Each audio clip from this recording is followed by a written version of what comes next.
Nyakwaramogi koro waseduogo kendo koro abedo piny mar mondo mi wago mbaka kotudore koda limbe mar jatend piny Kenya William Ruto e gwengego mag Nyanza. Ber nitie kose onge ber moramora. Par ni jatend piny Kenya William Ruto ne nitiere e limbe mar ndalo 4 e gwengego mag Luo Nyanza. Limbe manochakore ayanga tarik 28 kama nolimo kaunti ma Migori nyaka tarik 31 kama bende ne otieko limbe mare e kaunti ma Kisumu. Nitiere chenro mopogore opogore mane odhi yango kendo nodhi nono e limbe mare e gwengego mag Nyanza. Bende ne waneno weche mag siasa mane ogore e gwengego mag Luo Nyanza e kinde limbe mar ndalo 4 mar jatend piny Kenya William Ruto. Chutho to wang'e ni chenro makamago onego bed ni konyo jopiny in kaachiel kod an mantiere counties mopogore opogore mag Luo Nyanza. Kata kamano penjo en ni tok ka jatend piny Kenya William Ruto sidho kata yango chenro makamago, bende jopiny biro neno ber adiera kuom chenro makamago kose nyalo bedo ni gin mana moko kuom chenro ma oyange to bang' thuolo matin to kendo wabo bedo kwanno ka chenro go chung to onge ng'ata maluwo ndach chenro makamano. To ting'en mar ng'a mar neno ni moko kuom chenro mane jatend piny Kenya William Ruto yango chenro makamago dhi mbele kendo otiekgi mar mondo mi jopiny oyud kaka nyalo tiyo kodgi e yore mopogore opogore. Wang'e ni e kaunti ma Migori nitiere chenro no mar pi mano mar Kegonga, mano cluster water project mane jatend piny Kenya oyango kata osidho. Nitiere chenro no mano mar Lower Kuja irrigation project mane jatend piny Kenya William Ruto odhi nono. Bende nitiere mana paya mar Ngere Mapera Road mane jatend piny Kenya odhi yango kata odhi sidho gedo mare achiel kachiel. Penjo ni apaya makamano ng'amonego bed ni nono mar neno ni ogere e kiwango maber kendo ma jopiny nyalo tiyo godo maonge ng'ikruok moramora. Kaunti ma Homa Bay nitiere chenro no mano mar pi mar Oyugis water project. Kaunti ma Homa Bay onogo nwantiere kanyo koda chiro mar rech mano mar Homa Bay Fish Market kaachiel koda wang'apaya mano mar Rusinga Ring Road ma bende jatend piny Kenya William Ruto noyango. Kaunti ma Siaya wantiere kanyo kod dag stima mano mar Mageta Island PV mini grid, wantiere kod Siaya ESP Market kaachiel kod yango mano kambi mar ochele kata Siaya Rice Mill e kaunti ma Siaya. Mago mana moko kuom chenro mane jatend piny Kenya William Ruto oyango e gwengego mag Luo Nyanza mane kaunti ma Homa Bay, kaunti ma Migori, kaunti ma Siaya kaachiel kod kaunti ma Kisumu. To koro ber mane mobro bedo kokelo ne jopiny to jotelo ahinya to mago mantiere Luo Nyanza bende ne gichwalo dwaro mag jopiny kose gin nwaneno gimana ka gintiere wigari ka gigoyo wechego mag siasa. Nyakwaramogi jong'ase nyisi ne antiere kod wendo e kaunti ma Kisumu mano Chris Owala ma bende iseneno kanyo achiel kachiel. E kaunti ma Nairobi kae bende abo bedo kod wendo mano Kevin Osido ma biro bedo ka tudore kodwa mana e thuolo matin kende kinde mwadhi mbele kod twak marwa mana kaka ineno waseiko ne kom kanyo. Bang' thuolo matin obo bedo koriwre koda mar mondo mi wadhi mbele kod twak mara. To kaka pile Nyakwaramogi Ajwang' in bende tudri kodwa kokale nambwa mar ote machuok 23600. Mbui maro mar Facebook kaka pile ibiro yudo wa achiel kachiel Ramogi TV X @Ramogi TV. An bende nyalo tudri koda e Facebook page mara ibiro yuda Joyce Oduor, mbui mara mar X ibiro yuda @JoyceOduor_. Kwachako twak marwa yanga Chris ka intiere kaunti ma Kisumu kinyi makawuono dago mar mondo mi awinja ne pachi generally kotudore kod limbe mar ndalo 4 mar jatend piny Kenya William Ruto nobedo godo e gwengego mag Luo Nyanza. Chris. Erokamano Joyce, aparo no rais limbe oken gima rach. Onego rais olim ji duto kamoro ma gintie, bit Nyanza, bit Coast, bit kata mano bed pinje ma en rais ma Kenya duto. Gima timre nenu kane waloso katiba ma 2010 ne wagolo teko mar rais ichiwo project indara ne waketo a robust iluongo ni Public Finance Management Act 2012 mamiyo parliament teko chiwo budget kamoro madware kod gik monego los kuondego. Kiduogi somo the katiba article 303 wacho no budget making onego bed no okete i county interest, national interest emanego waketie pesawa. Okonego wachak chiwo project diere kakane Moi chiwo ga no ka in siasa mbaya maisa mbaya no koro ka in isingo sirikal to konego yud dongruok no bed ng'ata ng'ati Kenya and kane waketo 2010 waketo devolution makata koki in go sirikal kamachiel sirikal maduong' to pesu kaka county nyaka bia ai kiduogo matut rais limbe en gima ber kech kaka head of state onego ng'e pinje Kenya kaka chal, ong'eyo no gidak nadi, to okonego beno wuotho kod kikapu mar goodies. Onego beno check on to gik ma no keti budget go otimre kaka kobayo to rango to chal nade. To kama wadhi sani kaka ncha limbe mar rais to ne en siasa, and siasa no be ber simoko, but kirango kata gik mane rais launch mokwongo higa mokalo ng'engi pod ochung'. Taparo no limbe mar rais nen mana gima ne no motivate mogik nen no yudo relief mar support mar ODM kane ne GNG omako kore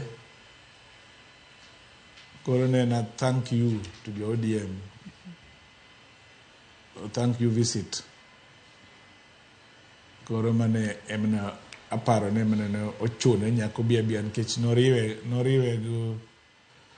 noriwe kod rwako jotelo kaka Mbadi, Wandai, joma ne appoint cabinet. Iwacho kanyo makare ahinya Chris Owale county iwacho kanyo makare ahinya mose ahinya kuom ngadi studio mar county ma Nairobi ka bende antiere kod Kevin Osido mana nyisi ni bro bedo kariwore kodwa thuolo machuo kende ka wadhi mbele kod twak mara. Kevin Osido bende njalonya e weche mag telo machiegni Osido e twak mar okinyi makawuono. Jatend piny Kenya William Ruto notieko limbe mare e gwenge mag Luo Nyanza mano juma mokalo, limbe manodhi kuro kuom thuolo mar ndalo ang'wen. In kaka jalony e weche mag telo, limbe makamano general inene yo machalo nade kapok wapenjore ka ber nitie kose onge? Erokamano ahinya Joyce kuom thuolo ni. Limbe mar jatelo mar Kenya ne en limbe ma aparo ni ne chalo ka gima ochune, nikech king'iyo kaka ne state of the nation ne chalo, rais kata jatelo mar piny ne chalo ng'atno ma olorne kamoro. Omiyo kaluwore gi kaka ne gik moko dhi, no manyo kamoro monyalo dhie mondo yue matin. To king'iyo kaka wan kwanene yo mar kisiasa, anyalo wacho ni the president was under political siege, nikech king'iyo gigo manene otimre kapok limbe ni otimore motelo negi nyaka gi protest manene ntiere, maandamano kande waneno nyaka ka cabinet mare bende owito oko. Koro nochalo ng'atno madwaro kama onyalo yudo thuolo mar yueyo. To ka wang'iyo tudruok mare kata mosruok manobetie kind jatelo mar Kenya gi jatelo mar Azimio la Umoja kata Mheshimiwa Raila Amolo Odinga, aparo ni kama ne onyalo yude thuolo maber mar mondo dhi oyue ma bende send gima waluongo ni political message ne en Nyanza. To Nyanza kacha bende kama ne ber ne mogik ne na Luo Nyanza kanyo. Omiyo limbe mar jatelo ne en limbe ma king'iye gi e yo matut to en limbe ma ene makonye. To en limbe ma samoro ber manyalo betie ne jogo ma e Nyanza en ber ma wanyalo neno e ndalo mabiro. To kiwacho ni ene makonye yo mane? Ene makonye yo mar yueyo. Ng'e ni ma endi en jatelo ma nitiere kuonde ma ndalo ma okalo kaka sewacho ka nodhiye to be nochalo ng'at mani riembo. Nitiere nyaka piche moko mane waneno nyaka maun jogo mantiere ute mag habari nokelonwa ma kata ka nodhiye to nogolo nyaka ishara mar bendera mar jatelo. Ting'e ni bendera mar rais en gima nyiso ochalo ng'ama pondo ma kata mana convoy bende kaka mane waneno Kisumu cha ok nodhi godo. Bende kata mana jorit magi bende namba nosedok piny. Omiyo ne en jatelo ma samoro nopimo ni to kanye manyalo yude yueyo kaluwore gigo ma ne osebetie. Koro konye e yo mar yueyo to konye bende e yo mar manyo gima nyalo luongo ni political and leadership legitimacy. Manyiso ni ochalo ng'atno ma koro ji osekwedo, ochalo jatelo ma ng'atno ma samoro bende ji ok dwar, ochalo nyaka ng'atno ma samoro temo pimo ni to kanye madang' adhiye mar mondo ane kata jopiny jogalamoro mar piny be one ni kara koro ero oyudo rwakruok mar jopiny, oyudo nyaka thuolo mar mondo owach gigo modwa ni mondo otim. Nikech waseneno ka e kinde mokalo jatelo ok ne wuog oko. Jogo matiyo State House wacho ni kata room kama nobete for 3 weeks ok none ng'ato, ok nolos gi ng'ato. Koro samoro mane thuolo makonye mar mondo yud nafas ma onyalo yueyo godo ma kendo nyalo yangre godo e mbele mar jopiny. Chris kaduoke twak ka intiere kaunti ma Kisumu kiny ma kawuono, in bende iselero kanyo pachi kotudore koda limbe mar jatend piny Kenya William Ruto gwengo mag Luo Nyanza. Nitiere chenro mopogore opogore, adiera manodhi yango, nitiere moko manodhi nono kata nodhi inspect kaka gidhi mbele nyaka sani. Kata kamano bende chenro makamago mane jatend piny Kenya William Ruto dhi yango gin mago mabiro bedo ka kelo ber ne jopiny adiera, kose ne gin mana mago mag umo wang', kose ne mana mano mar dhi yueyo kaka Osido wacho kae mar mondo mi owuonji ni ero kelo chenro mag dongruok to kara no dhi mana yueyo. Projects makamago kwang'iyo kaunti ma Migori, kaunti ma Homa Bay, kaunti ma Siaya kaachiel kod kaunti ma Kisumu, bende nitiere ber adiera mobokelo ne jopiny. Chris. Erokamano Joyce. The projects mane rais odhi launch kolos gi bochopo kamono gichopie to ginyalo konyo jopiny. Ginyalo konyo jopiny yore mang'eny. Tab mantie Joyce en bende idhi tieko gi nikech ing'en budget no yore manogo kakirango ndara mawuok Liund Bondo nyaka Uyawi mane promise higa mokalo ma Uhuru be diere sirkand Uhuru be ne gikete chenro ndara no gol contractor nyaka sama wen. Koro gimwa kien to idhi golo pesa, idhi loso manyocho promise nyoro kose idhi loso manokongo promise mokalo ka. Kiduogi rango matut iyudo no projects gi gibeyo but kok giketie adier makende to gibiro dong' mege siasa. Kiwacho ni koko kete adier makende, ng'aonego bed ni kete adier makende projects makamago Chris mos kuom ng'adi ahinya. Nikech adiera kata motelo ne limbe mar jatend piny Kenya William Ruto gwenge mag Nyanza mano juma mokalo. Bende nosetimo kata limbe mare kaunti ma Homa Bay. Bende ne nitiere chenro mopogore opogore mano yango, mano kapok no dok kuro juma mokalo. Ng'aonego bed ni nono chenro makamagi mar mondo mi ok ni jatend piny Kenya no biro to yango gi, kose yango gi to bang' kata juma achiel kata dwe achiel to project ochung' kendo jopiny ok ne ka tich moro amora dhi mbele. Kwa tiyo kod ranyisi kata gedo mara peini moko mopogore opogore mano yango Chris. Yes, project en mana project kokete budget. Nikech ka iwacho project na umetenga to kitenga to onge budget to bedo political rhetoric. Koro awakwayo rais ing'en mokwongo kirango projects giduto ohingo budget ma Kenya ma 2024-2025. Koro ne kiloso kiwacho wach budget kata kiwacho nadhi loso ndara to ber kiwache ni dhi loso higa mane in 2025, 2026, 2026, 2027, so that samike to chenro jongeno in which financial year I kete I budget. Nkechwa Kenya ngimiluongo no project based the budget wa iluongo no the project budget base. Koro nyaka bed gi indicators no waloso pesa higa makalani waloso pesa waketo budget marom nadi tango mwadhi kete pachwa higa ne nikech samitimo budget policy statement ili align gik midwa timo that financial year. To kinyal loss of project ma onge budget.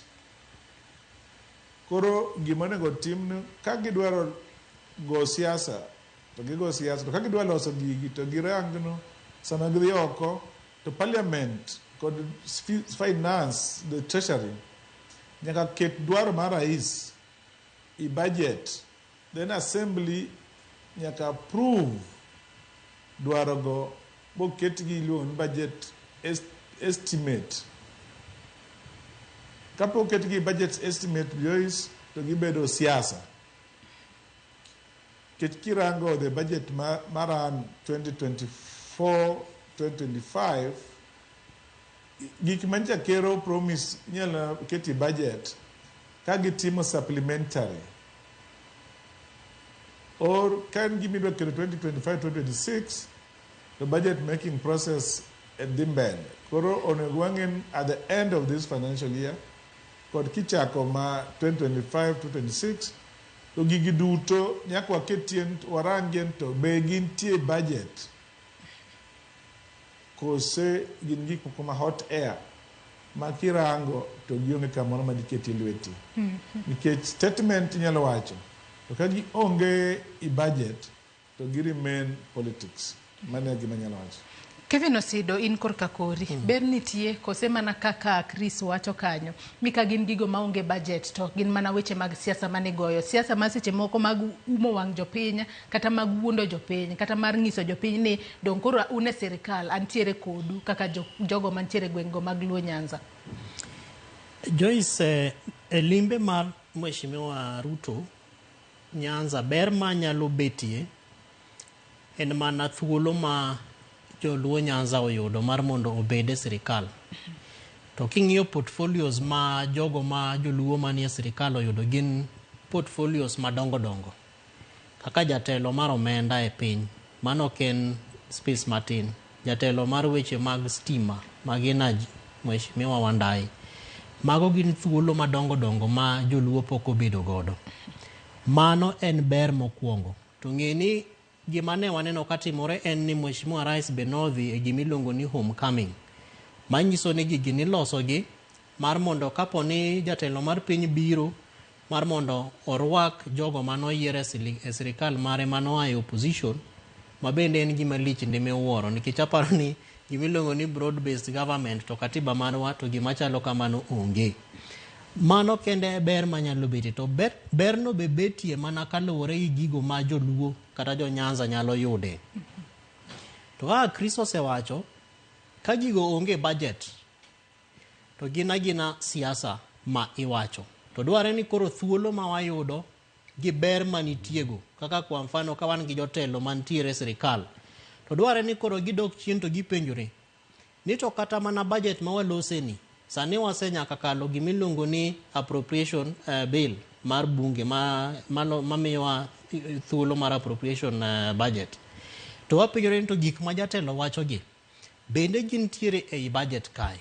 Mano gimokwongo. Namba 2, gik ma jatelo biro yawogi kata mobiro launch gi ang'ono momiyo gin gik minuoyo manyiso ni nitiere budget projects moko ma bende nolosi ma gin gik manosetim tabase kawo thuolo matimo nyaka analysis e kuonde mane jatelo dhiego. Almost 85% of projects ma jatelo nodhiye gin gik mosetimga in the previous processes. Mar ariyo, projects ma jatelo mar piny losegi, he has no business engaging in them. In fact, thuolo mar jatelo mar piny e weche mag chiro onge. Ng'ao nego bed ni timo matino no timo tij ng'ama chielo. Mago tij ng'at miluongo ni county government. Manyiso ni governors gin jogo ma tayari gin e mbele kendo gin gi ratiro mar mondo giti gi pesa mar sirikal mar county mondo otim godo gigo. Housing projects kata ma waneno ka jatelo yao kuonde ka gin gik ma some of them are already going on.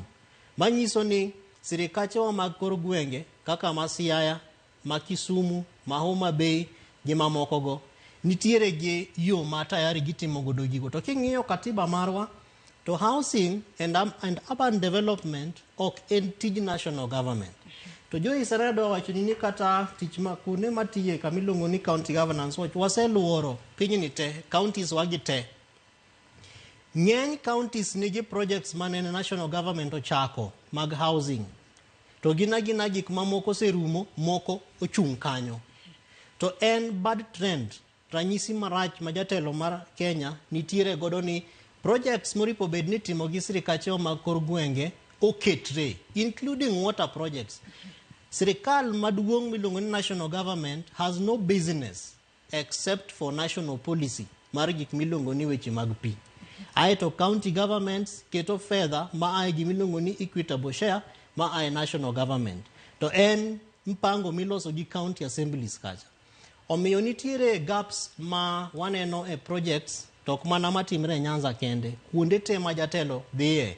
Gin gik minuoyo kata samoro gin gik ma jongere luongo ni usurping somebody's power. Manyiso ni kao telo ma ok mari tidwa ni mondi ketrie kata mondi berrie. To mano bende makela e penjo machielo Kevin Osido Mosaina kuom ng'adi. Nikech adiera kinde mane jatend piny Kenya William Ruto timo limbe mare gwengo mag Nyanza. Menene waneno jotelo mopogore mane otene. Tiwacho ni nitiere chenro moko ma jatend piny Kenya kata sirikal mamalo ok oyie mar ok onego bed ni sirikal mamalo timo. Mago chenro ma sirikal mar kor gwenge monego bed ni timo. E kinde limbe mano mar jatend piny Kenya William Ruto bende wanyalo wacho ni jotelo mantiere kor gwenge mago mantiere counties mano chung' e lo jopiny kendo ne nitiere machiegni kod jopiny.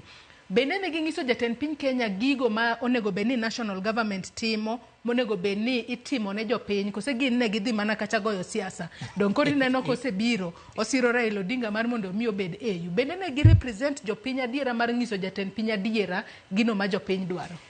Penjo mi penjo en penjo maber ahinya. To en penjo matera gima nyalo luongo ni preparation notes. Gigo andike mimiyo jatelo mar piny kech ng'eni e obe en dhano ok onyal ng'eyo gik moko te matimre tunge te mag Kenya to ripo bed no ng'eyo.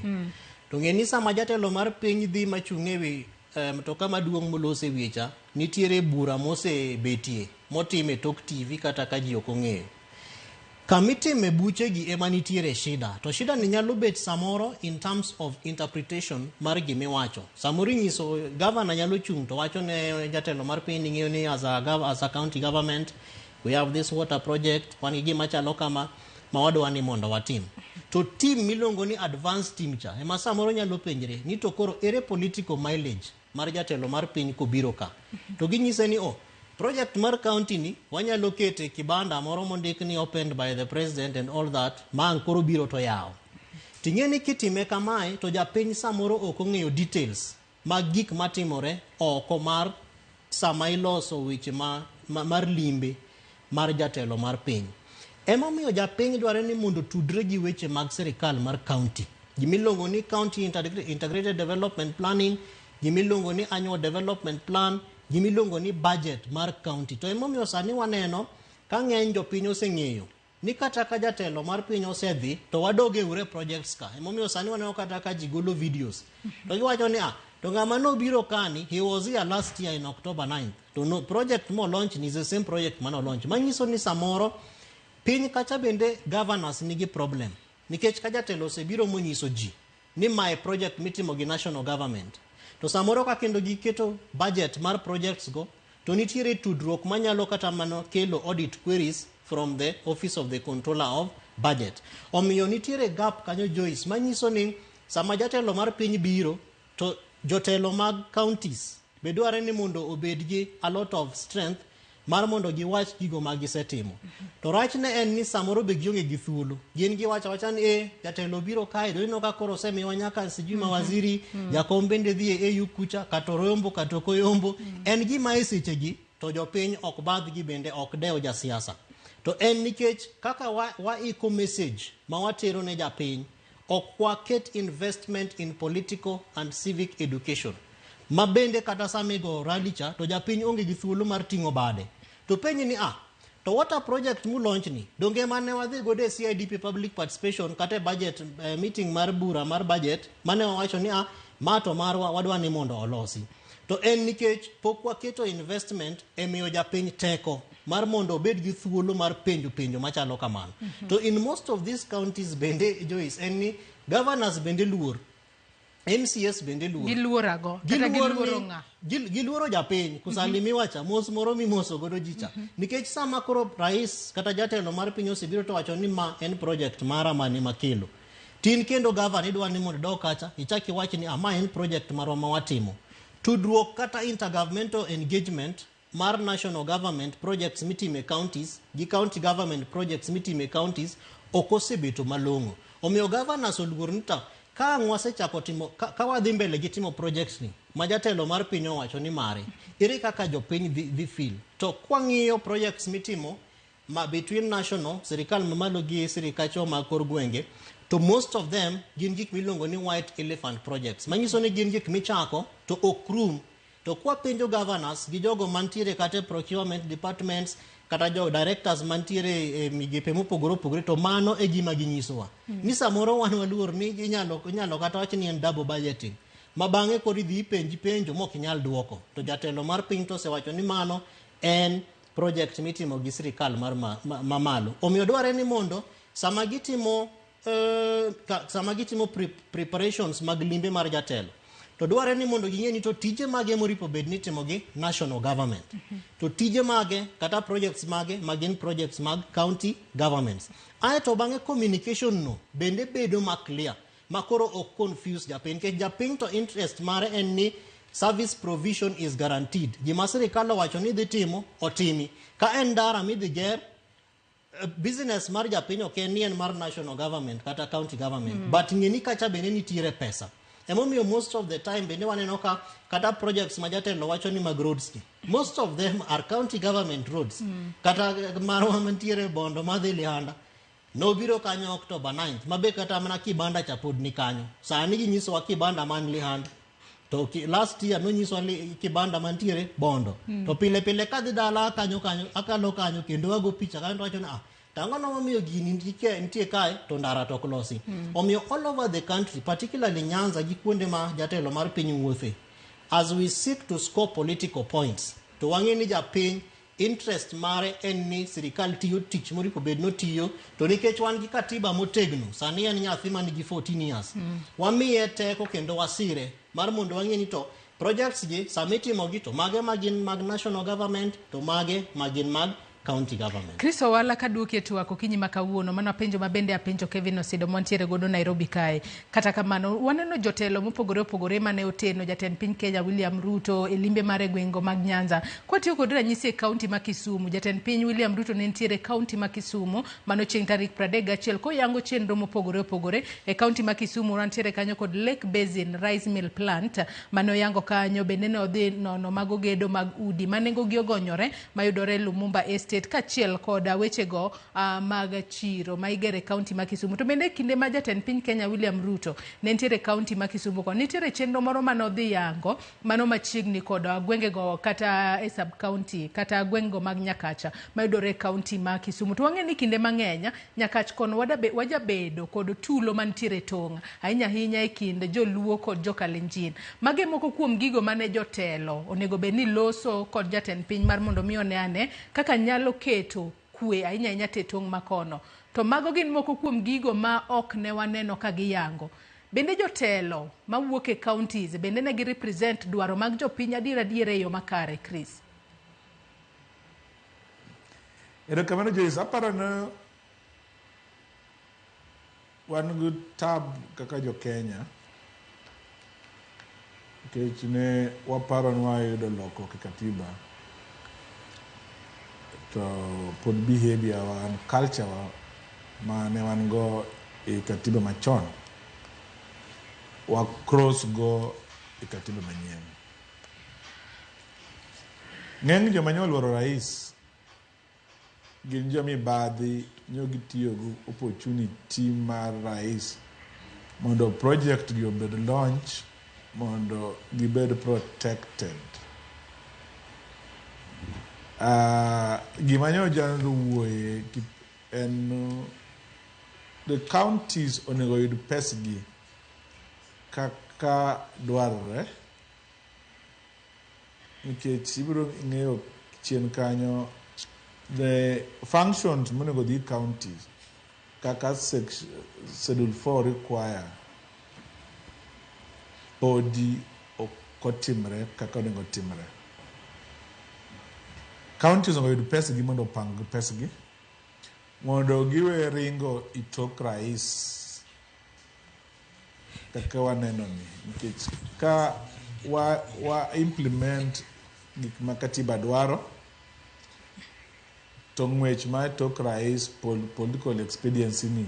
Adwa ni mak parono gi kanyo Chris Mosainya kuom ng'adi bende ibo bedo kinyisowa ni counties onego bed ni loso pesa margi eyo machalo nade mar mondo mi kik giringa e toka jatend piny Kenya kinde ka kinde kotimo limbe counties mopogore opogore. Mak mana parono gi kanyo, adwa ni watudre kod jafombo marwa mantiere county ma Migori mano George Juma. Oyawre George Juma ka intiere county ma Migori, chiew nade okinyi makawuono. Inyalo nyisowa no okinyi makawuono itudri kodwa ka intiere kanye. Ang'e ni riwruok mochung' ne weche go mag chiemo kata World Food Program odiochieng' makawuono yango chenro mar pogo chiemo kata miyo nyithi skul chiemo. Inyalo nyisowa ni okinyi makawuono untiere kanye to chenro makamano geto skunde adi e county ma Migori kono. Juma.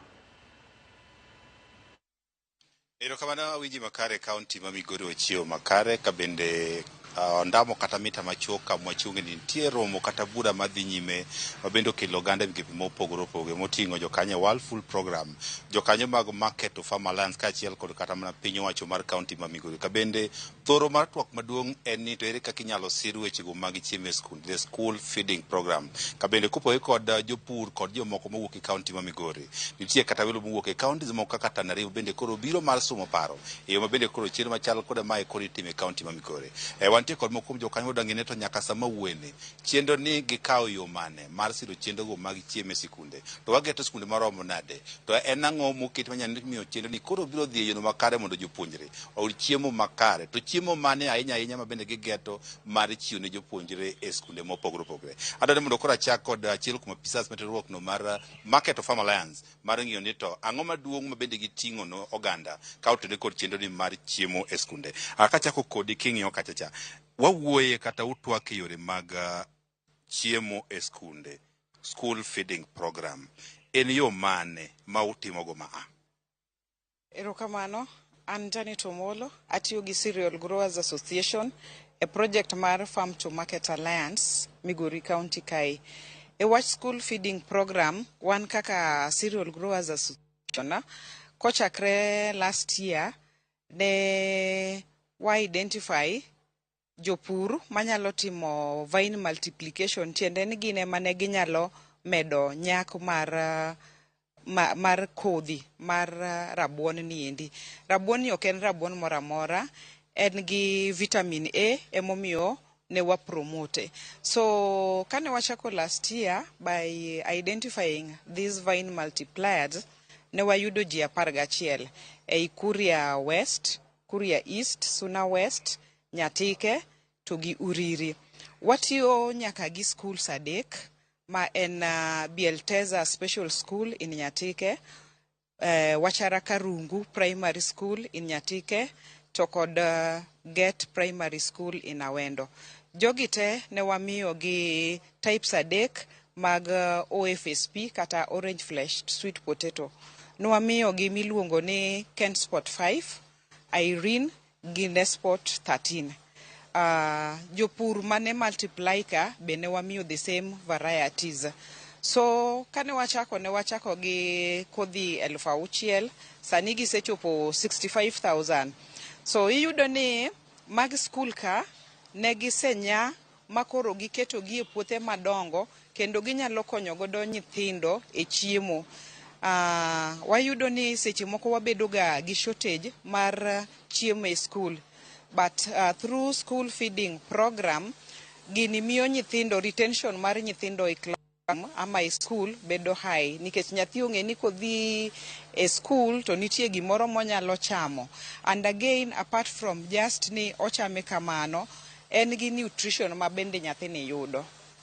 E kinde mathoth waneno ka chiemo mar kata school feeding program iluoro nyithindo nyuka, itedo negi mchele. Ang'o miyo un ukawo mana rabuon ni kende? Tang'o mana skunde adek kende ma utiyogo mok sikunde te? Erokamano, gimoro amora kichako tichako matina. Iwacho ni kata wuoth ichako go kang'a achiel. So this is a pilot mane wachako ni to be onyalo timre.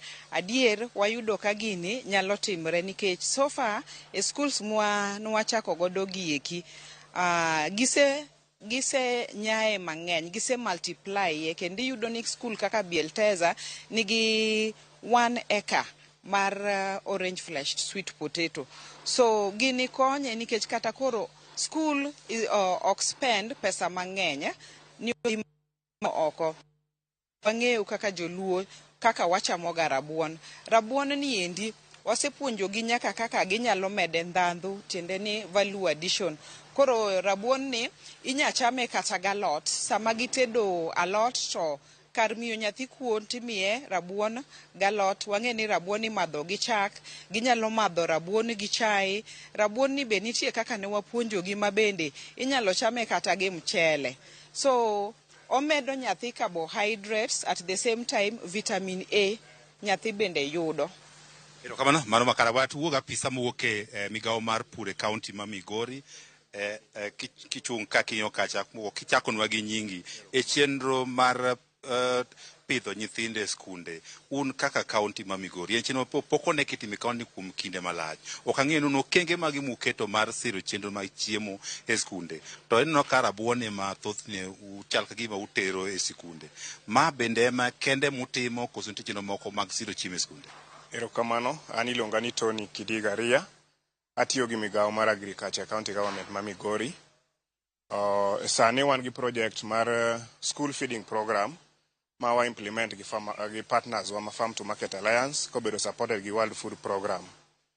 Gimomiyo wan kaka jo agriculture wadonje wach mar school feeding program en ni wan ema onego bed ni wapuro, wa support jopurwa mondo gol rabuon makare. Rabuon mo promote en miluongo ni orange fleshed sweet potato.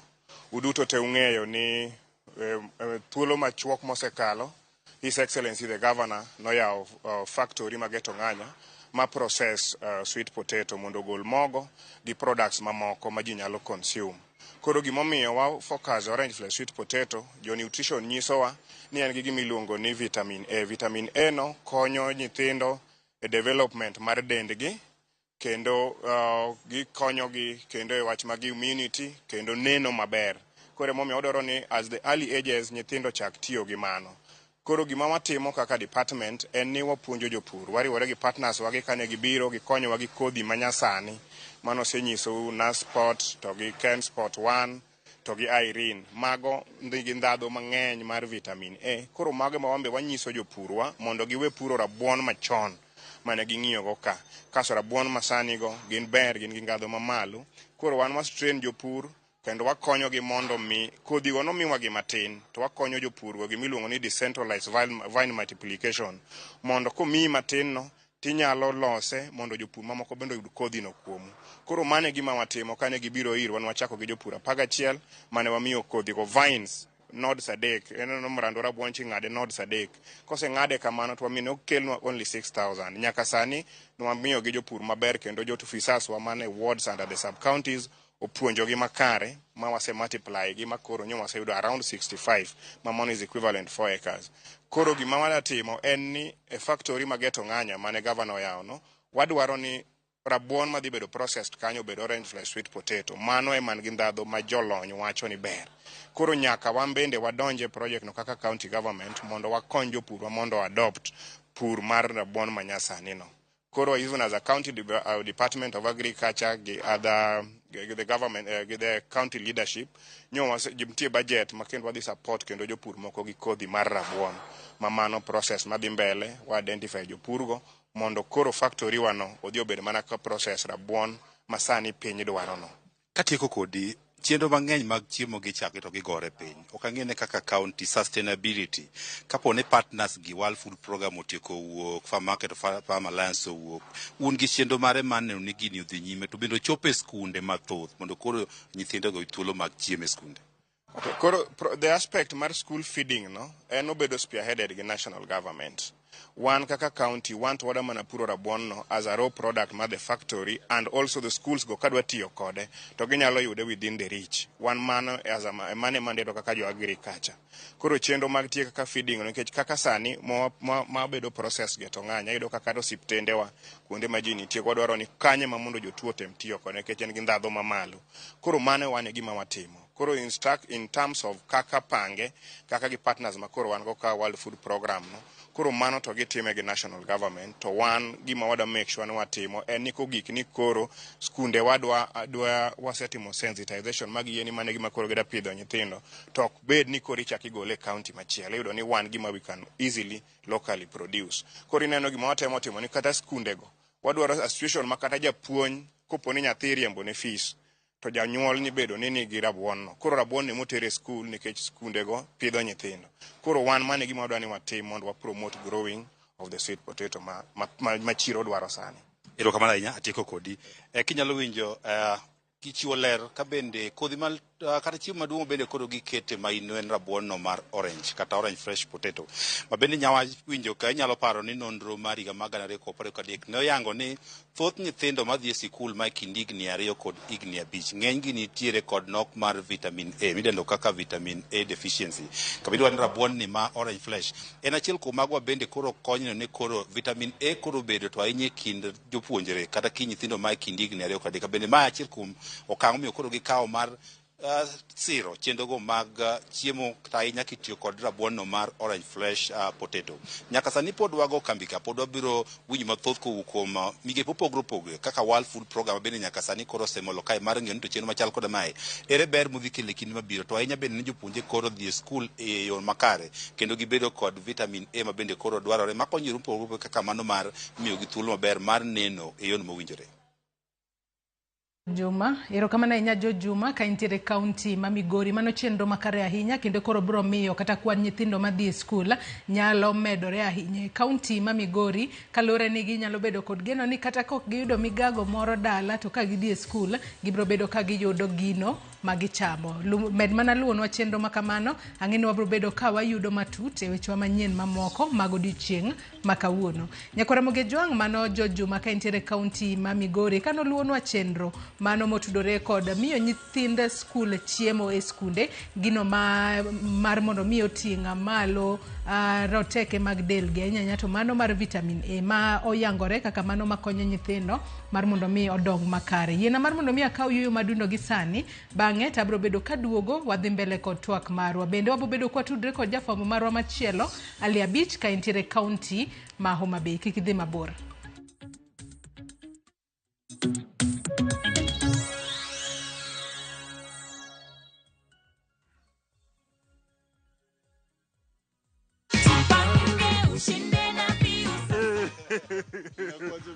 Salama sana. Una feel aje at this moment right now? Nasikia vizuri.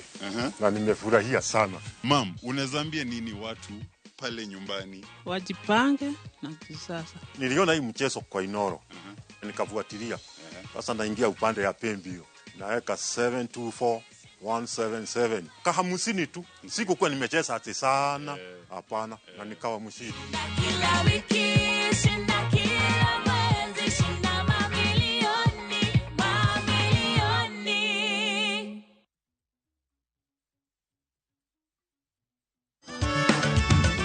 Yemiale madongo dongo. Yesemo na ngari tari mbondika. Yesemo na mwandu taonge gondo. Yesemo na changu tutucho mana. Yesemo na locha jimwasika. Modi yudi skiza mara mar yie di *860*419# tisema na yude. Parnia Ramogi TV e ot mar jower duto. Amen. Ligi imerudi. Your favorite team na players wako back in action. At shabiki.com, kila siku ni siku yako. Weka beti yako ya 49 bob more on at least 3 games na ukamate free bet ya 100 bob leo. Not for persons under the age of 18. Authorized and regulated by BCLB license number 428.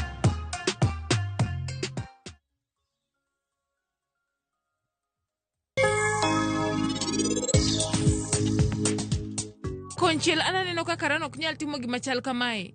To konchiel bende anake gimoro amora manie pach nyathino gi e sechegi.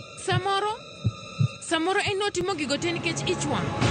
Ano kabiro kae mondo anakalie gigi te. Omiyo an ok nyal bet kae, anadok e oda kawuono. Dewe wanya, onge kamoro amora ma in idhiye. Nana anasayi ni mondo ibiresa. Awinjo ka analuor ahinya. Biresa. To in kik idew kata matin. An daw Kulwand Kaura bro neno ni aresi.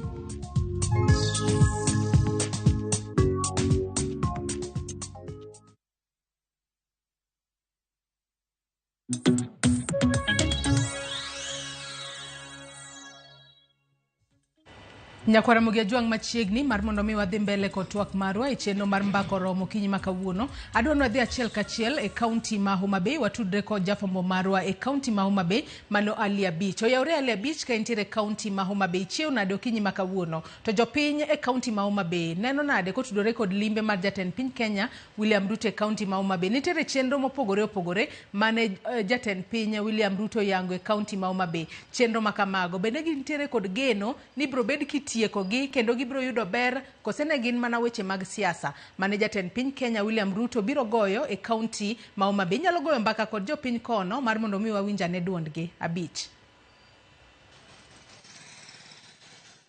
Joyce erokamano wachiwo maber e kaunti ma Homa Bay kae kendo en mor mar bago twak kod mokum dak e kaunti ma Homa Bay kae ko wang'iyo kit limbe mane jatend piny Kenya William Ruto timo e kaunti ma Homa Bay kae tich ang'wen juma mokalo. Limbe mane odhigo nyime e kauntis ma Kaluo ka Homa Bay kaunti kae en achiel kuom kauntis mane olimo kendo noyango chenro mag dongruok mopogore ma bende geto bero ngima jodak e kaunti kae koka ketho sa bro chako twak kod mokum jopiny kae mondo giswa ni to gedo gineno nade kaluwore kod chenro mag dongruok mopogore mane jatend piny oyango kaunti ma Homa Bay kandi be gin gigo mabiro chopo kare to koso en mana siasa to mane jatend piny obiro goyo kaunti ma Homa Bay kandi e kinde limbe mare manotimo e kauntis ma Kaluo. Abo chako ne gi nyingi tingiswa ne kaka achiel kuom jo Homa Bay kandi jatend piny otimo limbe e Homa Bay kandi limbe manotimo e kauntis ma Kaluo.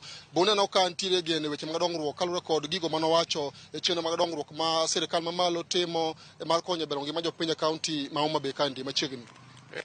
Kamano Ali Abich gi nyinga iluonga ni Kevin Omodhiambo dak ma Homa Bay ka town ka. Duto gi jotelo ma joluo duto kuom ne ungruok kata biro kanyakla bondo ji orwak rais marwa. Rwako rais marwa Kaluo ne kelo chenro mang'eny kaka ung'eyo ni ne ntiere jo UDA ka mokwongo kane gi awo bondo jowa moko donje e sirikal bondo many chenro mag dongruok. Chenro mag dongruok kawuono chopo kama jotelo mag jo ODM gi jo UDA gi sirikal te oriwore gi miluongo ni broad based government. Wan kaka joluo gimomiyo wadonjo e sirikal en manyo gigo duto mwaseremo. Ndeche mwaonge go, kuonde mwaonge pi, kuonde mwadware health care, kuonde mwadware services duto mag sirikal.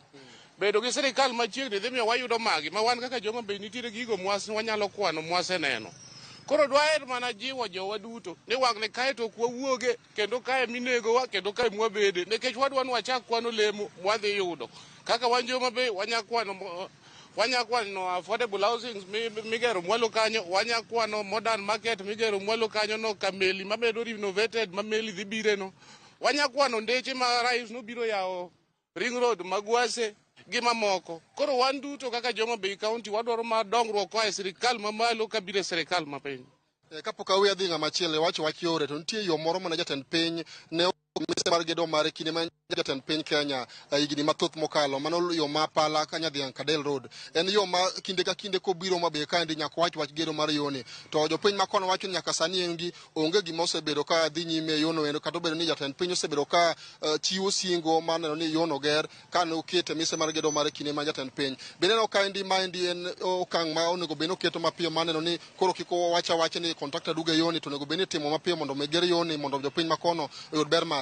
Ali abich gwang'eyo ni yo maka nyadhiang' no nochak ni loso to pok orumo en gima nobedo stall e diere tiende ni bedo wa sirikal dhi miyowa mijing'o mar kwa projects ma pok orumo gi mano achiel kuomgi jowa kaka makoro yudo nafas jotelo wabunge governor senator gi jowa duto te PS Raymond Omolo koro nitiere kanyo dhi make sure ni koro wan onge gima wadhi chando kaka joluo wadhi bedo gi jowa mwaoro mondo projects mochungo otimre. Kamano ahinya kuom paro makamano ibiro chago nyingi tinyiswa ni kaka achiel kuom jodak ma Homabay kaendi en ang'o minyalo wacho kaluwore kod limbe ma jatend piny otimo e kaunti ma Homabay ka joma mokalo weche mag dongruok. Erokamano Ali gi nyinga iluongo ni Frederick Ochieng' Odhiambo an jadak ma Homabay. Mokwongo kaluwore gi limbe mane ker otimo e Luo Nyanza ka wamor gi gik mane osechako moneno ka timore but wamedo kwayo ni dongruok mano promise wa kaka jo Homabay mondo timre osebed kiwachoga to jotelo osebedo ka biro to ng'isowa to ok tim.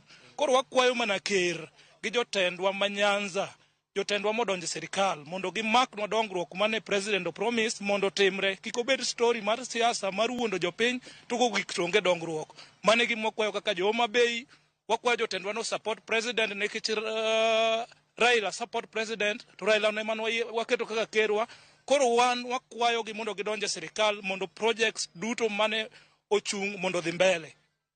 Gin kit kaka in achiel kuom jodak ma Homabay kaendi gin chenro mag dongruok mage ma digomb ni jatend piny okete maino mare mana winjo kowacho moting'o weche mag gero chiro mar rech kaendi wach mar affordable housing wach mar pi manochako temo kocha kaachiel kod yore mamoko mag dongruok gin areas mage monego bed ni kaka nowuocho onego bed ni okete maino mare mondo otimgi mapiyo mondo jopiny e kaunti ma Homabay kaendi bende olemo mawuok e sirikal mamalo. Erokamano Ali president no promise ne odwaro ni mondo Homabay obed city mana kaka no promise wa wadwaro ni wachak neno barabara mabeyo Homabay wadwaro ne wach mar employment nikech wan wachiegni gi nam okelno factory mar rech machiegni ka factory mar rech nitie machiegni obiro employ ji mang'eny kabisa no mok chal gi mar ja private mantie Sindo wadwaro mar national government mondo ndik vijana mantiere Homabay e tich mane gimo nyalo kwayo president to Homabay lokore aloka bedo city kaka no promise. Erokamano ahinya chakane gi nyingi tinyiswa ni pachi nang'o jatend piny to limo Homabay kaendi gin areas mag mineno ka nyalo konyo bero ngima jopiny kaluwore kod sigo manogolo e weche mag dongruok ma sirikal mamalo timo e kaunti kaendi. Mokwongo an nyinga iluongo ni Dominic Omondi Odera mong'ere gi nying mar Obose an jadak ma Homabay ka chako wuoyo ago erokamano ne leaders ma Homabay County gima ne gitimo kuom riwruok kanyakla ma girwako ker kendo gino nokelo picha moro maber kendo nomora kabisa. Mar ariyo ker dwaro ni mondo dongruok obed e Homabay ka awacho kama dake momiyo awuoyo kamano dongruok ma ker owacho ni biro kago kaka yore miyo town waka nyalo bedo gi lokruok gik mowacho mabiro ikaluwa ka kowachogi to ang'e ni gigo wang' ni kaluwore kaka ne warwake gi kaka Raila Amolo Odinga nyocha oseng'isowa momiyo direction ni mondo ubed tok William Ruto wayie kabisa. Koro wan wakwayo ni gima duong' wan gi kambi ka mar Capital Face to kaka idara kata mar taxi apiko ka joka Capital Face yaw kacha to nyalo ndiko kata yudhe moko kata jok moko nyalo mondo to yoro ka koro pesa nitie kaka luorore weche mag paw ndege gi nitiere ka nowinjo kowuoye koro anagone ker erokamano kuom wuoye weche mag ndara kata kidhi Suba kuma nodhiye kuondego kata koponi koth ogeng'o ni kuno nikech weche mag yo richo to kolosi yorego mobedo maber to wanyalo bedo gi mor makata yudo mana tich idhi kono tidhi kin gi chuny moro mokwe me nyalo wacho ni kare dongruok ema wadwaro wan dongruok ema wadwaro ok wadwar dondruok to ka dongruok okelonwa to kendo kaka nasomo Ruto nabedo ka asome mos chunye ogonyore ni mondo kony okel dongruok ei Luo ka nikech joluo be opako kaka be nosebedo kode achiel ka ok kamano to erokamano. Be nitie dwaro mondo mi kaka koro nosechiwo chenro mag dongruok ahinya to e kaunti ma Homabay kaendi be nitie dwaro mondo mi jotelo moyiere mopogore lemo mopogore mag siasa otim ka giluwo gi jatend piny mondo mi ne ni singo te manochiwo mag dongruok ochopo kare moko bedo wacha nikech ing'eni seche moseketi kamoro komi kata tich noketi kamoro samo keti no kata ka koro sani wan gi minister mar finance pes go nyalo akucho koro en bende obed ng'ama nie wang'wa ma gik mabiro koni otemo chore lwete mapiyo piyo nikech telo en gima komi to chieng' moro wawacho ni awuodwa ni ne nitiere ka to nomiyo wayudo lemo ni 1 2 3. Erokamano Joyce we akawo paro mar ng'at achiel kandi kapok aduoke e studio chakane gi nyigi ting'iswa ni pachi en ang'o kaluwore kod twak madhigo nyime wang'eyo limbe ma jatend piny Kenya William Ruto weche mag dongruok mane otim e kaunti ma Homa Bay ka juma mokalo. An iluonga no Moro Lawrence ajadak ma Homa Bay County an awuok Ndhiwa. Namba achiel wadwa gone ker erokamano kuom duogo Homa Bay County mar yawo dongruok mopogore opogore. An wach madwa bedo godo e limbe mar ker nitiere sub county Homa Bay County kama dong' ma sasa ma ker obiro osebiro kadide pok obire Ndhiwa onge nderni ma nitiere ndara ma jo Ndhiwa kwayo ni koyie ka ker duogo e Homa Bay County to go e lam ma ndara ma wuok Marindi nyaka Konyango Rabuor ka jopiny ywak adieri jopiny onge gi ndara kaso gi stima Ndhiwa onge stima koro wakwayo ni ka ker duogo kaka wantie gi minister mar finance wantie gi minister mar energy honorable Pio Wandayi wan wakwayo kwani ka Nyasaye oyie to duogi obi okelwa stima e Ndhiwa onge kata stima to gi nderni bende richo kaso wantie gi kambi mar sukari industry ka bende wadwaro ni mondo mi ka ker duogo mondo mi oketnwa weche mabeyo manyalo konyowa mondo mi jopur ma bende puro Ndhiwa owinje ber nikech magi gik manyalo kelonwa ekonomi e Ndhiwa mondo mi jo Ndhiwa owinj maber.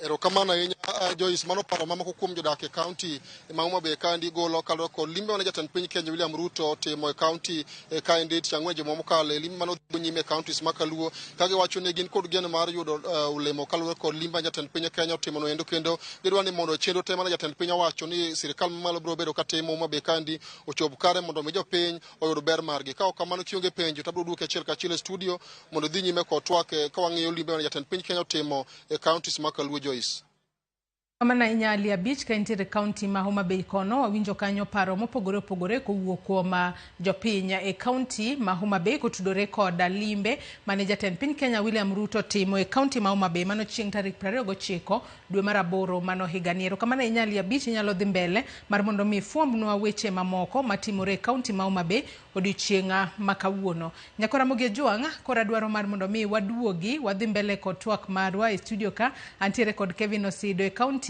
ma Kisumu antiere kod Chris Owala. Chris kapok ne wadhi mar mondo mi watudre kod jofambo magwa anyisi mar mondo mi maknwa paro moro mano kotudore kod kaka ni wacho ni nyaka sani kumwa chope ni counties onego bed ni temo matek mar mondo mi olos pesa magi mar mondo mi kinde mang'eny kik gilier e kod sirikal mamalo kata e kod jatend piny Kenya e kinde motimo limbe e counties mopogore opogore. Chris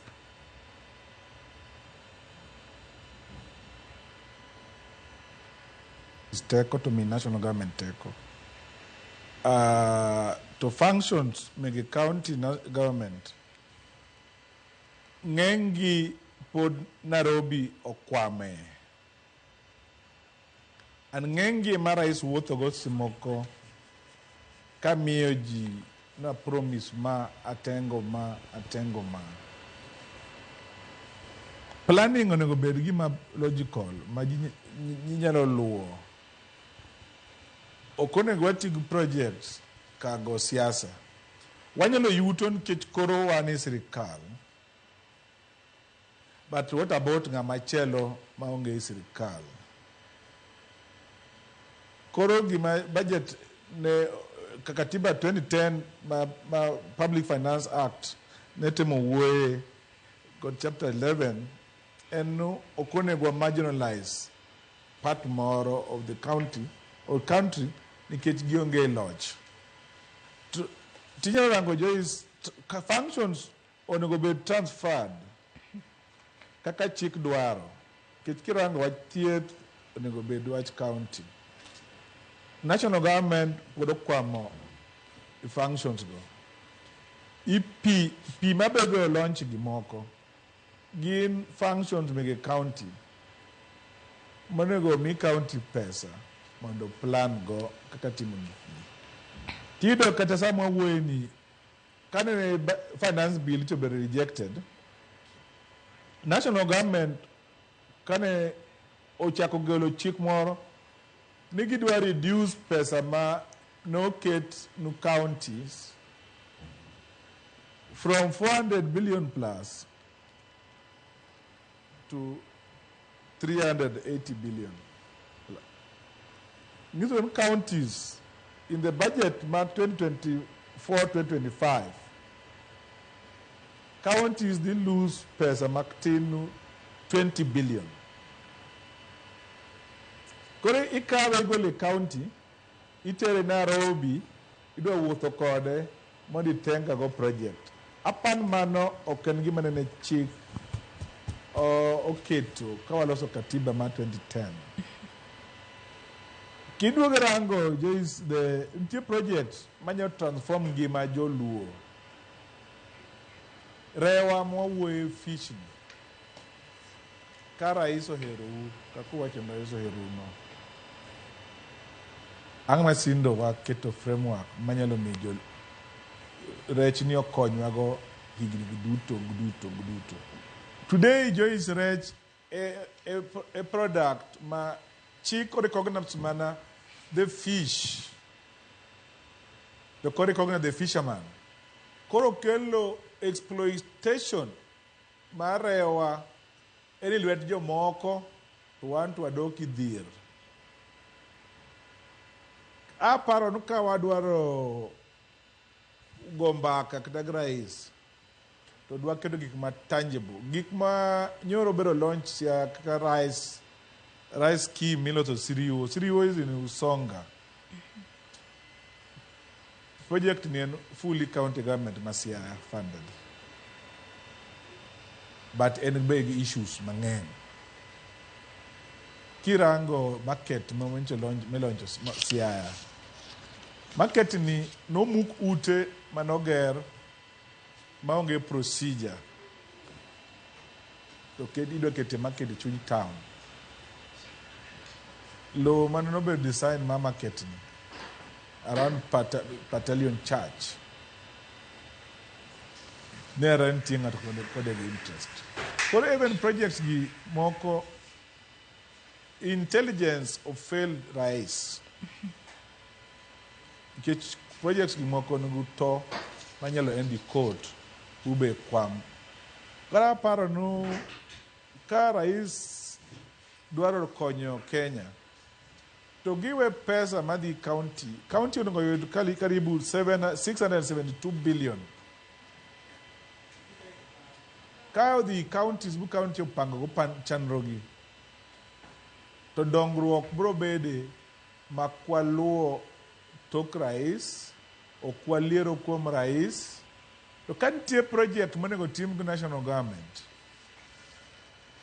to ketigi budget mondo timgi nikech kaka chik dwaro. To kik wabed jomoko nipur wadogi kwecho ni yakwa kwech wago chongwa piny yakwa yud gimoro to dongruok en ratichwa kaka jo Kenya nikech waduto wachoko suru to government exists to provide services for Kenyan duto irrespective jomani sirikal to joma onge sirikal. Yes, lupo nyalo bedo ga advantages.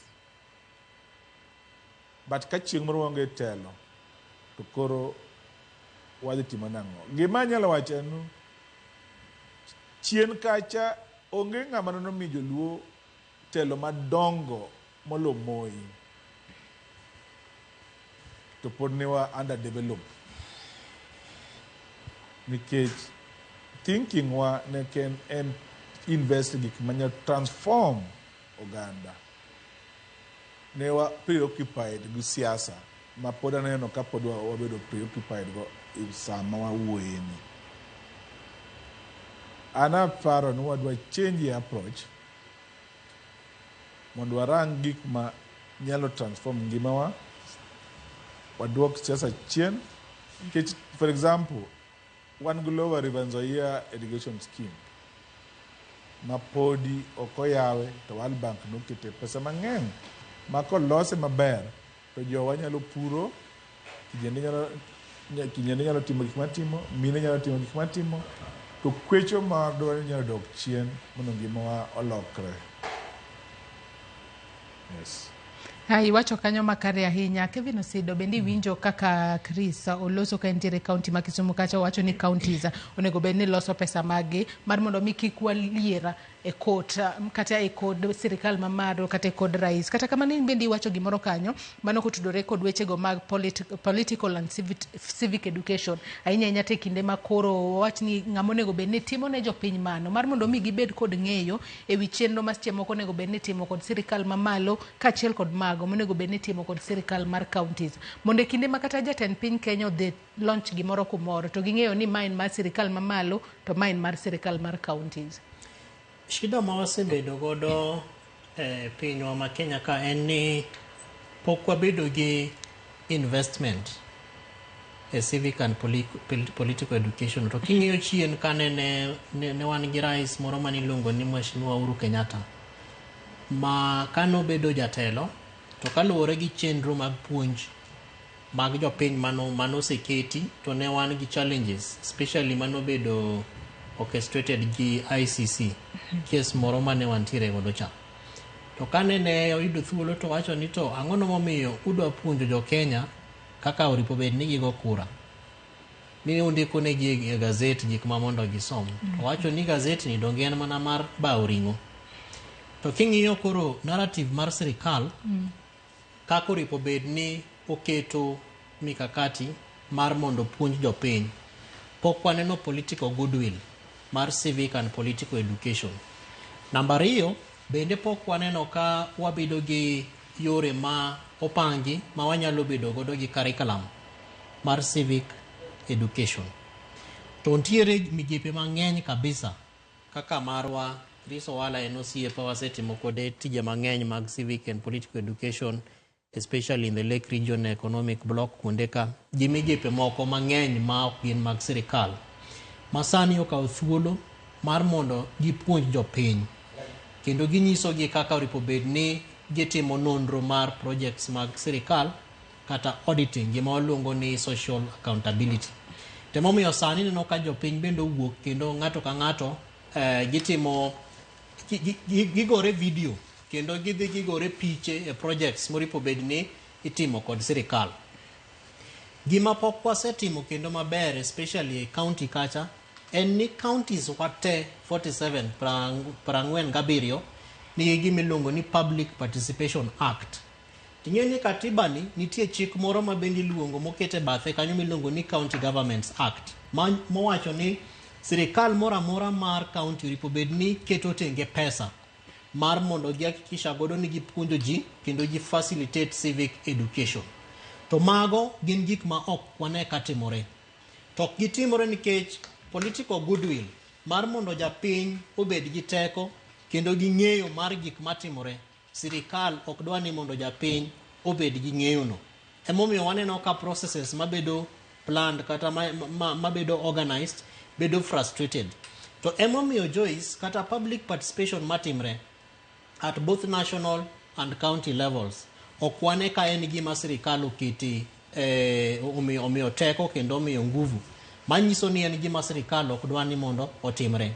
To japiny nyako ng'e ni gik matimore kata obed gima ber kata obed gima rach en mana matimre ne japiny en owuon.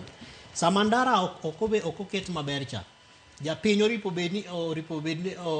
bed kong'eyo ni jatelo to nyalo haya chopa modhi moidh kata mana malo kucha modhi moland ka ok ong'e ni karandara cha ok nolosi, koth nogoye ma ji ok nyal kale. Japiny oripo ng'e ni sama sirikal odagi keto yath e public health facility, jatelo mar siasa cha kata jatelo cha kata jasiasa cha nigi thuolo mar dhi kata private facility modhi moyud thieth makare modwaro nikech en gi teko mar pesa. Omiyo civic and political education kaluwore gi rem kata gaps ma wasenenegi, dware ni mondo koro jopiny ochak jipanga gilos kikundi mekgi giwegi, networks mekgi giwegi mar mondo gine ni to ere kaka ginyalo yudo puonj, ere kaka ginyalo keto sirikal tesre. To katiba bende omiyo japiny thuolo mar mondo petition serikal.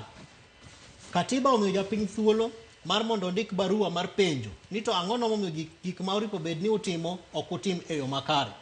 Sani Joyce waseneno ka jopiny mang'eny wuok kendo kata gidhi to girecord themselves kata public participation meetings mag CIDP kendo mag budget.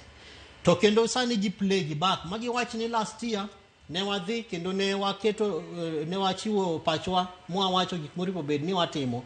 To kwang'iyo budget masani kendo waneno ka gigo have already been appropriated a budget no to onge gimosetimi. Omiyo en ranyisi ma japiny tiyogo mar mondo nyis sirikal ni kata obedo ni utemo frustrate civic and political education, particularly spaces mag public participation, to wabende wan gi yo ma wanyalo konyre godo wan wawegi. Problem mosebede en ni duol mar japiny chande ok mi teko kako ripo bed ni otimre. Emomiyo bang'e ne waneno toke kanyo ka jo Gen Z oloso protests. To en protest manodhi nyaka e sirikal mag kor gwenge miluongo ni county governments. Omiyo dware ni mondo wachak ng'iyo ni to ere kaka wan kaka jopiny gi kaka sirikal gi japiny ere kaka wanyalo bedo e partnership. Ma ok en partnership ma kaka ne wawinjo ka jo winjowa kata jo neno wa moko ma Homa Bay kawacho ni wan ok wadwa ni mondo wabed gi sirikal mar dondruok. Wadwa ni mondo wabed gi sirikal mar dongruok. To en dongruok manyalo mono bed ka dondruok e kind japiny gi sirikal obedo shortened. To nyalo mana bedo shortened ka sirikal bende appreciate sovereignty mar japiny ni all sovereign power gimoro amora minyalo bedo ni timo kaka sirikal itime on behalf of japiny. Emomiyo kata king'iyo many other laws, procurement processes ma wantiere godo, Public Finance Management Act bende wacho ni project moro amora mitimo gi sirikal nyaka bed gi gimiluongo ni service charter. En gima ka en barabara kata yo midwa ni mondo ger to nyaka ket kibao manyiso ni project ni oa kanye to chopo kanye, ochakre karang'o to rumo karang'o, to project ni engineer mane momitendani, to project ni cost mare in terms of budget en mar which year to en pesa di. Emomiyo ka kuonde moko kaka projects manende jatelo mar piny launch kuonde ma walosigi okine ka ng'eny gi nigi service charters, gin gik miketa kibao ni was launched by so and so, to kidok kanyo the following hour tido kata mana gima no ket mar launch no be osegol. Manyiso ni gin gik masani itiyo godo mar mondo owuond jopiny. To wang'e ni wuondo jopiny ni nitie kama odhi chope. To odhi chopo kendo odhi rem kanyo ka japiny ose identify teko mare gi duol mare. To en duol mare momiye gi katiba nikech onge ng'ama dhi goyi ni indiko barua mipenjo ni ndara dako selos. To bende kata kopogore kod mano kwang'iyo kata town hall mane jatend piny Kenya William Ruto bedo godo e kaunti ma Kisumu nitiere penjo moko mane jopiny openjo jatend piny madira onge kata jatelo moro amora mano penjo kwa tiyo kod ranyisi weche go mag koru soin weche mag stima ma ok en stable e gwengo mag Nyanza. Mano nyiso ni jopiny nyaka sani wanyalo wacho ni wigi osechako yawre ahinya nyako tudore kod gigo ma sirikal timo. Kata kamano adonwa dhi e yweyo madundo mondi wamodh pi matin eka waduog wadhi mbele kod twak marwa. Bende abo bedo ka somo moko kuom ote mosebedo kuoronwa kik idhi mabor.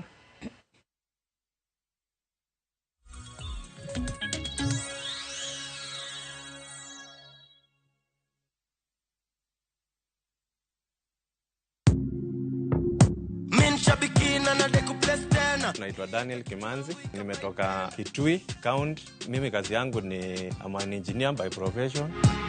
Shambiki ya Fieta, nilianza kucheza na pesa kidogo, nikimprove kidogo. Nilikuwa nakula tu natoa, nafanya kazi zangu, lakini mpaka saa hii ndo nimefika pahali nikakula pesa mzuri yenye inaweza nisaidia. Saa hii nikiwa nimesimama hapa, niko na furaha sana. Nimeshinda 1.5 million kama venye mnaona kwa hii check. Hii pesa itaenda kunisaidia sana pamoja na familia yangu. Niko na watoto shule, italipia fee. Biashara yangu ya construction pia huwa inahitaji pesa mingi, itaniboost kiasi kikavito na pia nitaendeleza mambo zingine zangu. Win big in seconds. Aviator Shabiki.com inakupa the biggest multiplier in Kenya. Shinda up to 50,000 times your stake. Yani ukiweka stake ya 100 bob, ndege ipeperuke, unashinda 5 million within seconds. Changamkia Aviator on Shabiki.com. Not for persons under the age of 18. Authorized and regulated by BCLB. I don't need my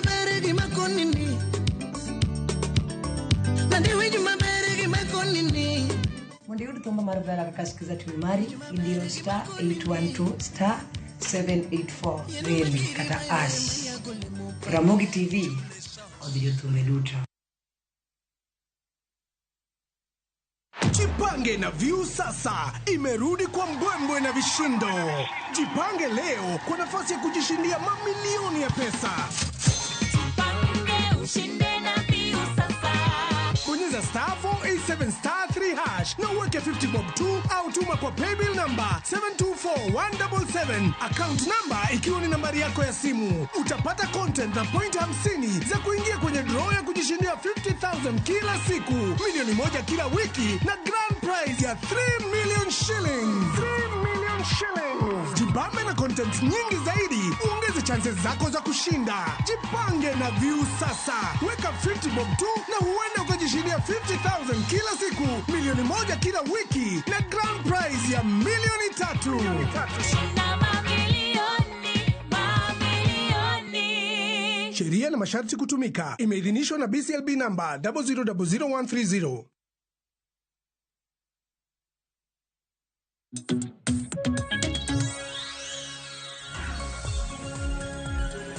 Machiegni kendo nyakora mugia jong wadhi mbele kod twak maro e chenro mar mbako romo kinyi makawuono. Anyisi na bobedo ka somo moko kuom ote ma uchwalonwa e kinde mwadhi mbele. Ote makamago wabobedo kwa somogi achiel kachiel, wawinjane paro mag joneno magwa kuonde mopogore opogore maginenowa. Despizo wacho kanyo mano Honorable Byron Akiru mawuok e county ma Mombasa wacho na I'm watching live and greetings to you Joyce Oduor and to the visitors. Odhi mbele kowacho ni my question to Kevin Osido is this visit of Ruto in Luo Nyanza region was something good, and his promises, launching of projects and plan to contribute money to work? Or those projects, are they true, or it's a way of politics in Luo Nyanza with Raila's name but deluding as like people of Luo Nyanza? Clifford Ouma wacho no kapar kaber nitiere kata nitie iye. Engineer Lazaro Kanyamboko wacho ni limbe mar Ruto Kaluo was largely political, though waket mana expectations to mana ka leaders on the ground otemo push promises mane oketo. Sani Kenya onge pesa. Ruto bende kaka jasiasa nyaka tema scorecard nyaka gik manitie jurisdiction of an MCA. Otherwise, sani wuodwa ema omako wirwatha. Otem o release pesa kuom projects mane dhog Ruto okier ma omulo Kaluo ka. Odhi mbele kocho ni kanyo onge ng'ama biro kete kod penjo.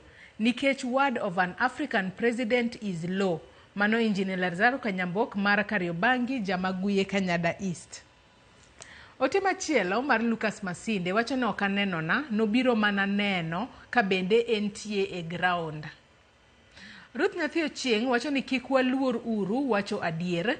Limbe jatend piny Kaluo main agenda ne en weche siasa nikech kata welo mane en go kanyo bende gin mana jo siasa. Agenda mar ariyo ne en mar kweyo liet mar siasa tok ng'anyo mar Gen Z. Odhi mbele kowacho na agenda mar adek en mar pimo chala mar Kaluo tok launch Raila official campaign gi yiero Mbadi gi Wandai. Nodwa ng'eyo ka onagi nyalo rwake maber kose. Singo ne thoth ahinya to adier makende ne thin gi ema nyalo chopo kare. Ng'enygi biro chopo kare early 2027. Jotendwa makaluo koro nigi tich mar timo follow up ne singo go mondo chop kare. Penjo en ni mibadhi nitiere kuom MCAs gi jood bura. Ponono ni mibadhi odonje pesa ma jatend piny ooro mondo tim go maendeleo okotiyo makare. Jopiny makaluo nyalo kawe okenge mage. Mano penjo ma Ruth Nyathi Ochieng penjo kanyo. Oluo twak ka entiere Umoja Inako erokamano ahinya. Omondi Felix bende wacho ni wan kaka jo Homa Bay wan dongruok ema wadwaro mondo jatend piny okelnwa ni mara weche siasa to mago gik ma nyaka thier e iye. Jalambwe Akumu wacho ni what Ruto has failed to accomplish in office so far has been intimated to him clearly, and the remedial measures do not include and or involve excessive itinerary or all around the country.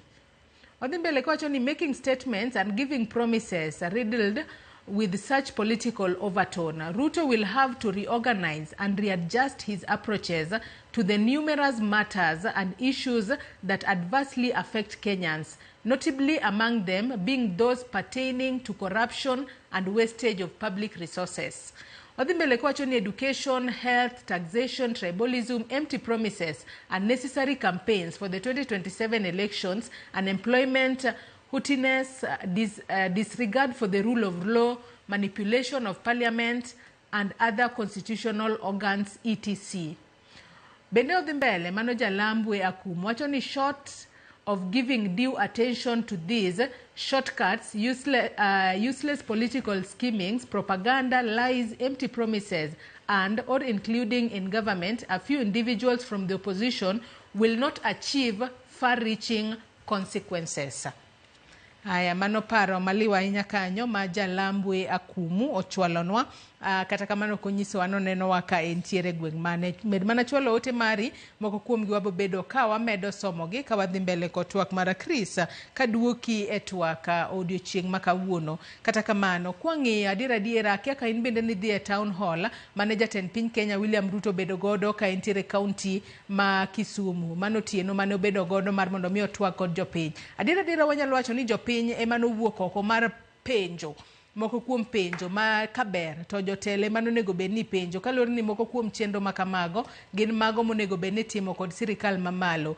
Jopiny nyaka sani wanyalo wacho ni wang'gi oyepo ere kaka ginyalo neno ni giketo sirikal tesre mar mondo mi chenro mano osedhe e counties mopogore opogore otimore yo makare kendo dongruok ochopo ne japiny maonge ni pesa olal e yor mibadhi kata pesa makamano ketne chenro machielo mopogore kod monego bed ni timo kod pesa makamano. Chris.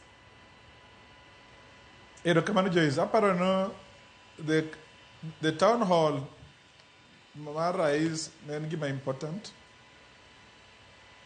and I encourage governors duto mondo adopt the town hall meetings. Kiwinjo penjo mane jopiny penjo ne gin penjo makare. Jopiny osehinyore to jopiny ong'e their needs.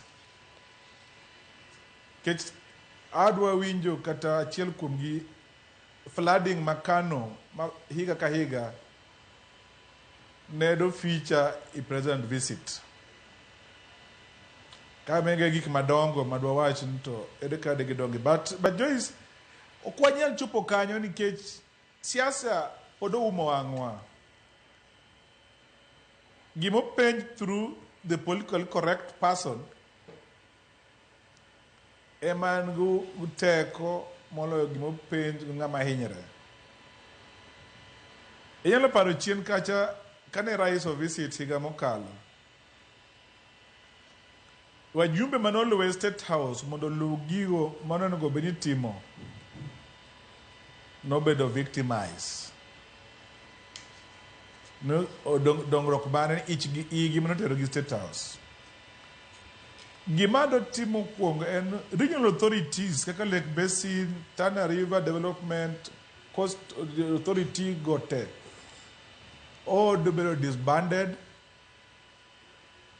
Pesa gi grol gi obed taken to counties.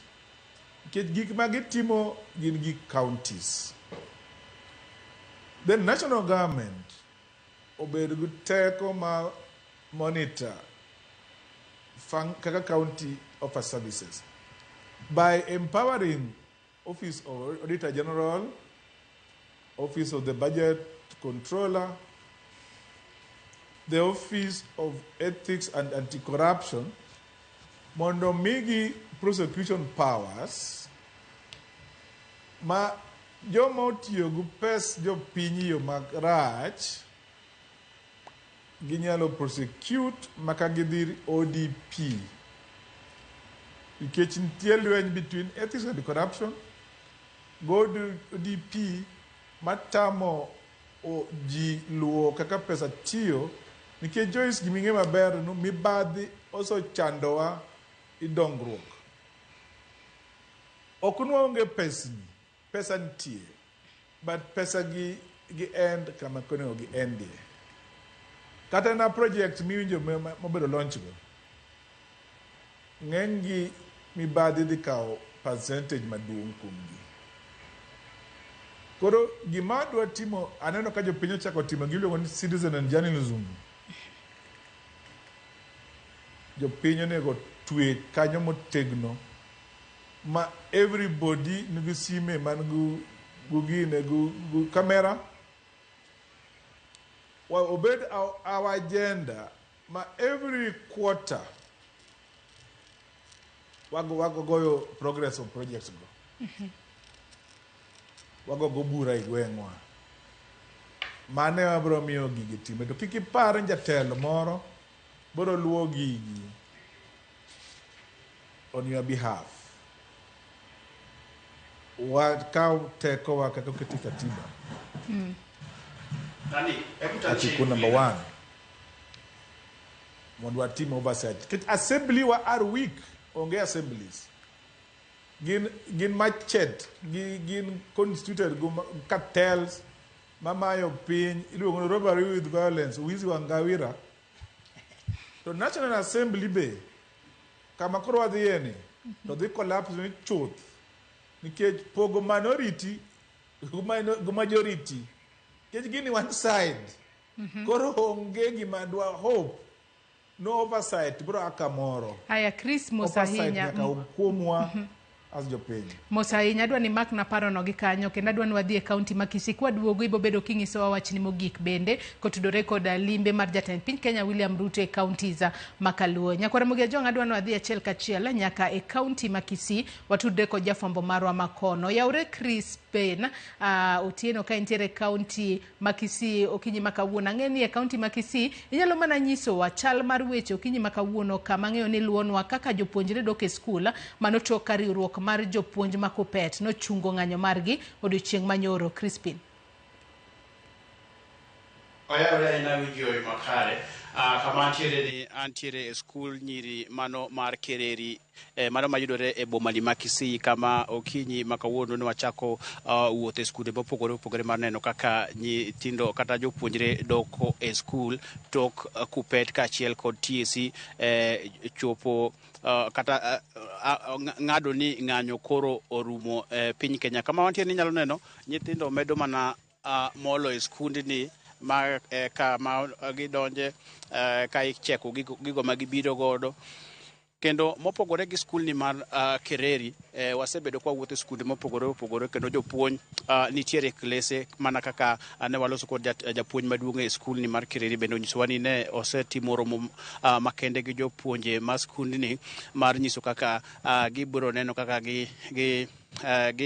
gikawa mano wik achiel mokalo no mane jopuonj nitiere ng'anyo kendo medo dhi nyime kod wuotho e skunde mopogore mondo wane kaka chal mar puonj ochakore ayanga to kane Kuppet kaachiel kod TSC ng'ado ni kata ne ochope winjruok ni ng'anyo koro biro bedo maonge. Kata kamano ne waloso kod jotelo mag Kuppet kotelegi kod jagoro maduong' mano Joseph Abincha mano ma kaunti ni mag Kisii molero ni gino mane otimore odiochieng' manyoro koma ne jatelo maduong' kata jagoro maduong' mar Kuppet mar Kenya mana Kelo Misori kaachiel kod jatelo maduong' mar TSC mano Nancy Macharia nong'ado ni ng'anyo koro rumo. Gin kaka jotelo mag Kuppet mawuok e kaunti mopogore nokonyisgi gino ma dhi timore kendo gin gi ng'ur ahinya. Omiyo jotelo mag Kuppet mawuok e kaunti ni ma Kisii kaachiel kod jowetegi mantiere kaunti ma Homa Bay, kaunti ma Migori, kaunti ma Kisumu kod kaunti mamoko mantiere Western Kenya rado e boma ma Kisumu koma ginyisowa ni gidhi bedo kod twak makende kod jofwambo mar lero ng'ur margi kendo gin giwacho ni gino ma otimore kotele kod Akelo Misori ne en gino ma ginoko nyisgi kaka jotend kupet mawuoke kata jogoro mopogore opogore mag kaunti mopogore opogore. Omiyo ang'ne wang'ne wakete kaunti no ma Kisumu kuma gichano twak kod jofwambo odiochieng' ma kawuono, kendo ang'ne wawinjo ni jogoro mawuok e kaunti mopogore opogore ahinya Nyanza kod Western ang'ne wach ang'o kaluwore kod ng'anyo mane owach ni sani koro ok bibedo kendo jopuonj onyis ni mondo ochop e skunde mopogore opogore. Kok kamano ang'ne awe kod kanyo, pod wamedo mana dhi nyime. Ang'ne wadhi nyaka kuonde mag geche wane kaka weche chalo kaluwore kod nyithindo ma koro sani dhi nyime kod dok e skunde mopogore opogore tok ng'anyo mane okawo ndalo 8. Erokamano ahinya Crispin Otieno ka intiere kaunti ma Kisii. Ang'eni chenro ma kamano abobedo ka waneno matut e wechewa manyien mamoko mag odiochieng' ma kawuono. Med wuotho nyaka e skunde mamoko mar mondo mi wane ane ka jopuonjre duogo kowuok pacho kose ang'o matimore. Nyakora Mugia Jwang' aneno ka wadong' mana kod thuolo matin kende kata nyiriri machuok kende to watieko twak marwa okinyi ma kawuono. Chris Owala ka intiere kaunti ma Kisumu bwo nyiriri 20 mane ma director mara nyisa na miyo okinyi ma kawuono. Wachni mogika ka watieko. Wachni mogik Joyce erokamano en onego analyze to what is the cost mar visit mar president and home camping party. Nikech waneno kapod ji ok maintain mana opus life. Homecoming party en a lot of manji chiemo to nyithindo manindo neg podi rembegi letiegi podi okotwo. Nyithindo pod we school nikech pesa. Koro pod okwalan kata wach jenzi mancho the street nikech kaka sirikal tiyo gu pesa yo makare. Koro ana gima kwayo en sirikal nyaka bed responsible. Yaka jo piny bedo responsible. Erokamano. To mibadhi mwaneno i sirikal ni okala lama. Erokamano. Apano nyaka wati mibadhi yaka jo Kenya bro yudo ka konyere. Erokamano. Erokamano ahinya Chris Owala ka nitudori kodwa ka intiere kaunti ma Kisumu. Kevin Osedo wachni mogik ka watieko. Nyiriri en 20 kende. Despiso no penja ni to aomiyo nying jatelo Raila Amolo Odinga nyaka bedie. Mano gima nyaka ochuno. Temomiyo na wacho e seche ma ka wachako ni gimomiyo ma timore nikech jatelo mar Kenya no lorne kamore kona. Omiyo nodwaro kamoro monyalo dhi mondo yueye. To wang'e ni ma en mana a show of political might. Kaka japiny ma bene en jago kura, wang'e ni to ere relevance mar visit ni, particularly ka wadhi e weche mag yiero. Mogik, adwa kwayo ni next time ka jatelo mar Kenya dhi kumora mora modhi to wache ne ji ni kane notimo campaign, ang'o mano wacho nodwa timo. Ang'o mosetimo ne ji Tang'o kendo ma en gi mikakati mipango tumeweka magote. Ang'ono ma jopiny nyalo wacho ni ma notim gi jatelo miluongo ni William Ruto. Mogik, in kaka ja Kenya, especially ma a Nyanza, Luo Nyanza en gi thuolo mar mondo iket sirikal marwa tesre. Wawe ng'iyo ahinya ni tang'ono manende jatelo kilonwa. Wang'iye ni to counties wa gitimonwa nang'o. Nitie pesa mang'eny kabisa mosedhi e sirikechewa mag kor gwenge. Bende wapenjire ni pesa go osetimonwa ang'o. Otherwise erokamano kuom thuolo machalo kama Nyasaye mondo gwedhi. Erokamano ahinya Kevin Osedo ka intiere kaunti ma Nairobi, kaka achiel kod in Chris Owala manitudori kodwa ka intiere kaunti ma Kisumu kuom kawo thuolo mar okinyi ma kawuono mar mondo mi ubede twak okinyi ma kawuono. Nyakora Mugia Jwang' in bende agoni erokamano ahinya kuom bedo kodwa nyaka gi sani mwachope giko mar twak marwa okinyi ma kawuono. To okinyi ma kawuono no kan kenda e chenro marwa. Nantiere kod nyawadwa Sharon Ong'ao ma bende ne okelo ni twak mokwongo e chenro mar piny okinyi ma kawuono. Nyakora Mugia Jwang' ibed kod odiochieng' maber. Oriti masani nyinga Joyce Oduor. Orituru Nyakora Mugia Jwang', wanere kendo odiochieng' ma kiny chakre sa 10 mar okinyi nyaka sa 5 mar onyango. Nyinga Sharon Ong'ao.